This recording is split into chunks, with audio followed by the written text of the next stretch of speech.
Ever since Sony released the announcement saying how they're stopping production of physical discs in 2028, it has changed my whole view on my whole game library. Do I even actually own the media that I buy? I've been buying games digitally for years and never even thought of physical games.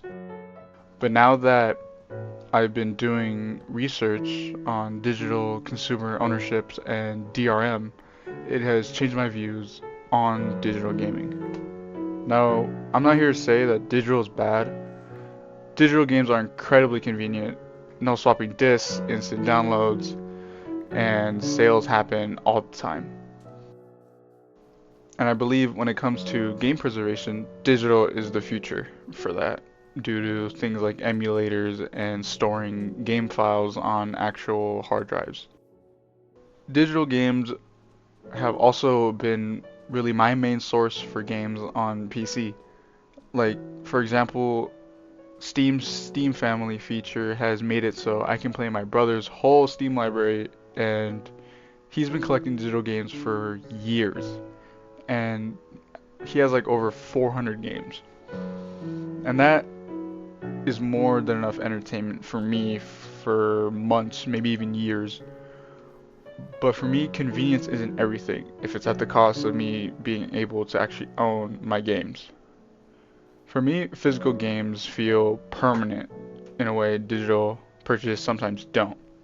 And I want to collect and play games that I never got to experience because I was born later than they were released. I grew up playing the PS4. I had a PS3, but I rarely ever used it, and I just mainly used the PS4 my brother had, which was later given to me as a hand-me-down.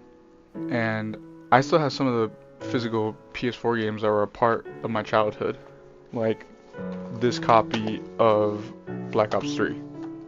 I used to play it so much with my middle school best friends, just loading up a game of gun game with melee set back to fucking 10, so games would go on for hours, or booting up Origins and doing the Easter eggs, as well as this copy of GTA 5. I remember playing online with those same friends a lot and just dicking around, doing heists or just messing around in the military base trying to steal jets. Physical collections for me has meant more than digital collectibles. Like, I have a Pokemon card collection because holding on to the cards in my hand, admiring the artwork, is fun for me. And the same way, now when I look at my PS4 games and even my Wii U games, I actually have something on my shelf. I can lend it to someone, trade it, sell it, or do whatever I want with it. Even pass them down to my younger brother if he wants to play it. There's something satisfying about that. Now, don't get me wrong, I don't want to end up like those guys who are fucking miserable with their giant game collections of games they never play.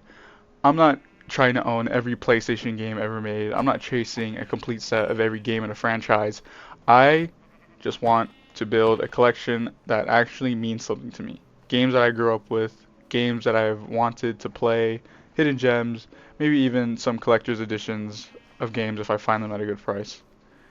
Games I have never got to experience, like the Halo series and the Gears of War um, games and Mass Effect 2.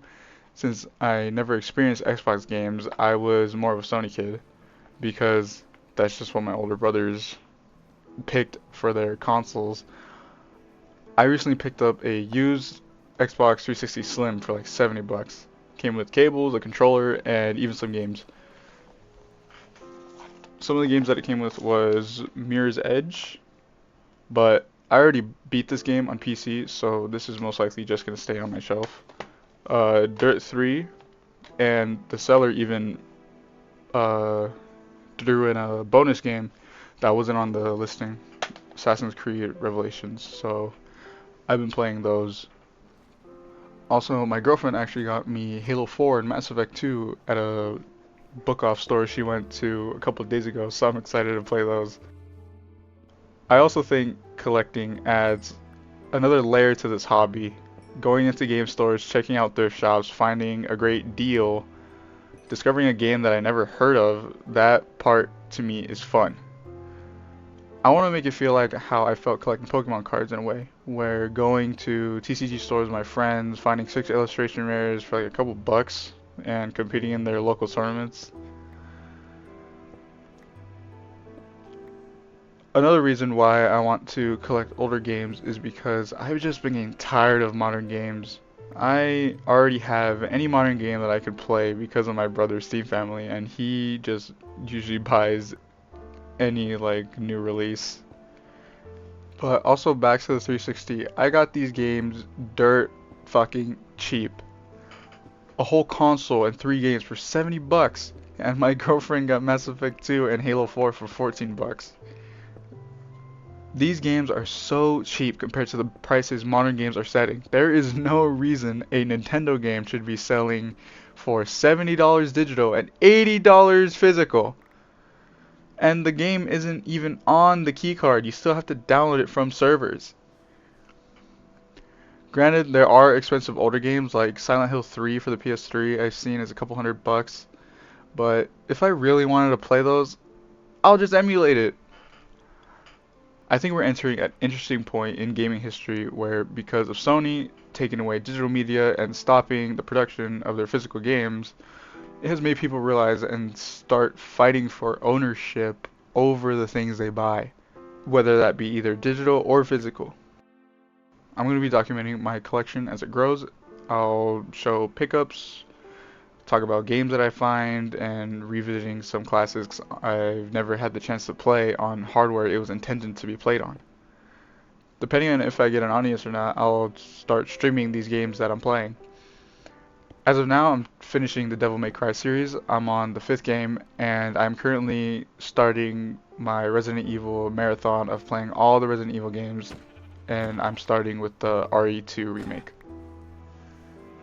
Anyway, that's all I bet. I just wanted to make a video talking about the discourse on physical games and why because of Sony, I started to make my own little collection of games because fuck Sony and their bullshit.